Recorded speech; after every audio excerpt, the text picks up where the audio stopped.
Hi everyone, I'd like to welcome you to the second video in my series of covering on basic economic concepts.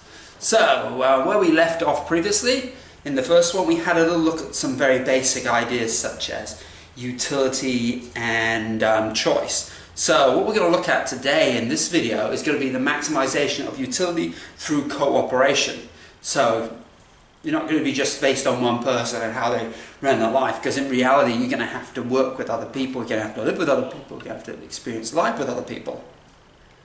So what did we cover off on our first video? Just another quick recap on that. So we've assumed that you're a person living on an island and there's no one else in the world, and you like relaxing and you like coconuts. Simple. So now we've changed the scenario a little bit now, so we've now got a second person. So we've now got two people on this island. So the first person on the island, if you remember, he wasn't particularly great at collecting coconuts. It would take him a long time. So for every 1 hour of enjoyment of eating coconuts, it took him 2 hours of his time to actually collect those coconuts. He's going to have a second person that's a little bit more proficient at collecting coconuts. And we're going to see how having that person with a slightly different skill set is going to actually improve the quality of life of the two people on the island. So this is in, if we go back, fast forward all the way ahead to present day. So we'll be looking at specialization and division of tasks. So imagine yourself, you're working in a kitchen. You've got a number of different chefs within the kitchen, and they specialize on different things. You might have the head chef, you might have the person who specializes in pastries, or someone who specializes in sauces, etc., etc. So they've got different areas and they specialize in different things. So you end up with a better product simply because people have different skills and different skill sets. So you produce higher quality outcomes in a shorter time. So if we take us back to our coconut scenario, so we're going to call the two people the master builder. That's the man from our person from our previous video, and we're going to have the coconut collector. So that's a new person that's just appeared on this island. Maybe they're all the whole time, I don't know. But now these two people have met.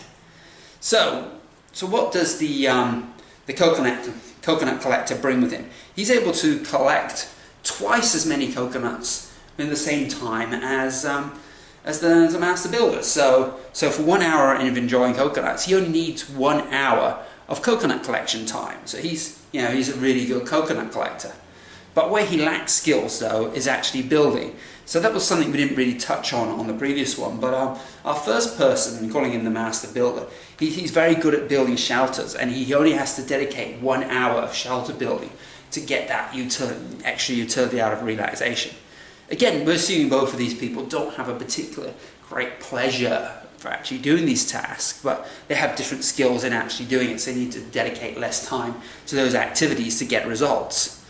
So with the master builder, as you can see here, so he's able to build a really, really nice hut compared to what we got as just twigs and sticks. So you've got a slight quality difference there as well. Alright, so now we're going to get back and have a look at our utility functions again. So you remember from the previous video what a utility function is? So basically that is an equation that calculates how much utility or satisfaction you actually get out of a particular activity. So we've simplified it a little bit. We've taken out of the square.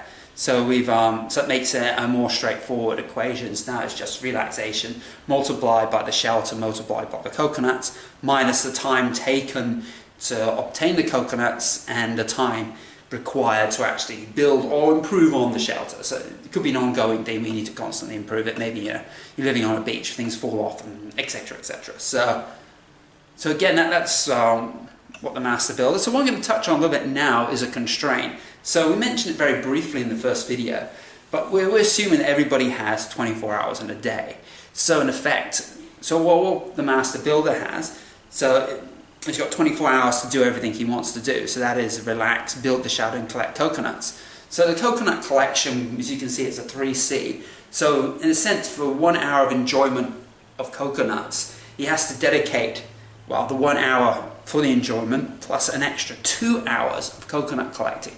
So the cost there is actually higher. So for example, if he just wanted to enjoy coconuts the entire day and nothing else, you'd only have 8 hours for actual coconut eating enjoyment, because you'd have to dedicate 16 hours to collecting that. So you'd have your 3c equals to 24, if the other two are 0, so that would be 24 divided by 3 would give you your 8, and that's how the constraint works. So let's take a look at our coconut collector's utility function. So you can see again we've got the same elements to it. So now we've got relaxation, shelter and coconuts. So as you can see now that we have actually divided the RSC, relaxation, shelter and coconuts by 2. That is actually because the shelter we're dividing by 2. So that's to demonstrate that there is a loss of quality in the shelter because the coconut collector is not particularly good at building shelters. So again, that would be actually be RS divided by 2 and then multiplied by C, but we divided the whole thing by 2. It's just rearranging the function, make it look a bit nicer. If you look at the C, coconut collection, now it only requires 1 hour of coconut collection for 1 hour of eating coconuts. And we also got 1 S at the end, so it also requires 1 hour of shelter building to get a shelter that is half the quality of the shelter of the master builder. So what does this constraint look like? So again, relaxation is just R by itself. You can dedicate your whole day to just relaxing.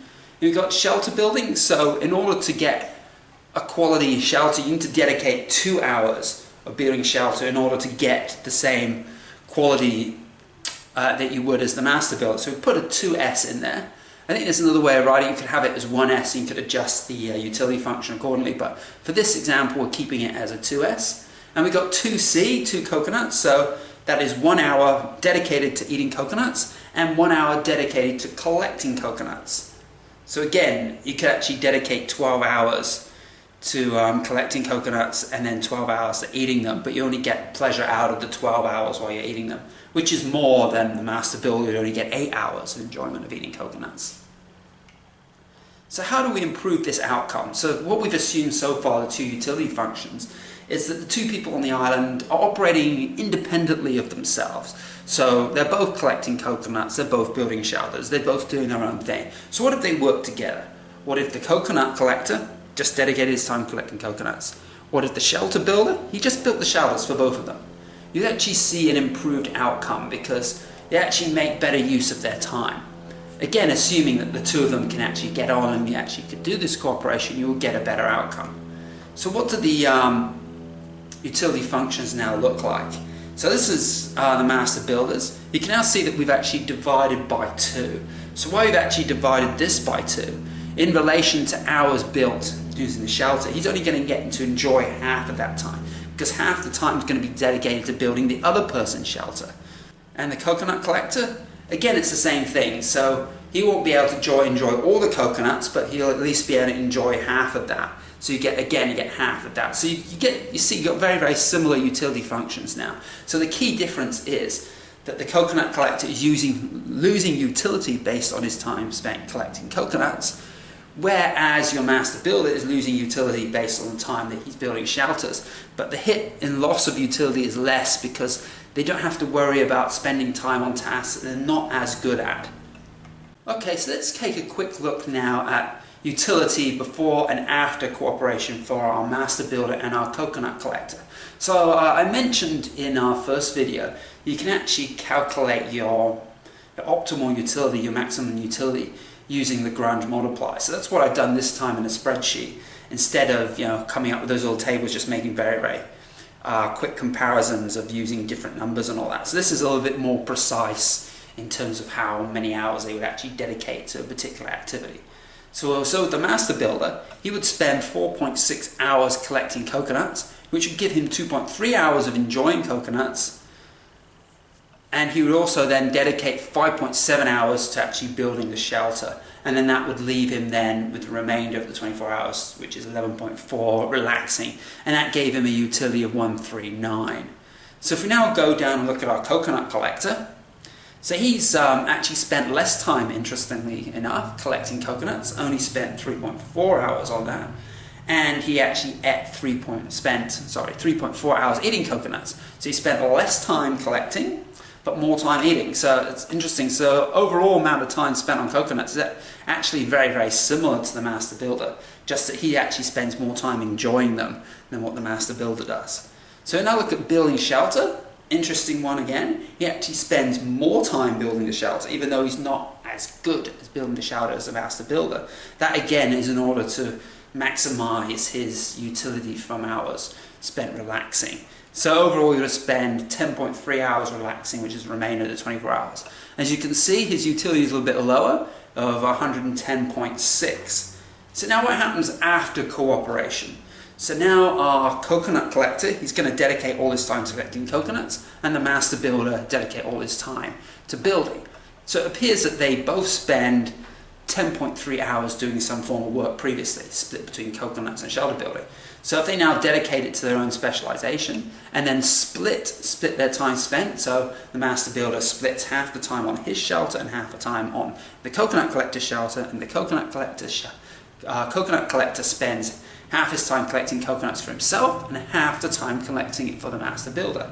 So that would give us, if he's spending 10.3, that gives us about 5.15. I think we've truncated that, so we've got it 5.1 for both of them eating coconuts.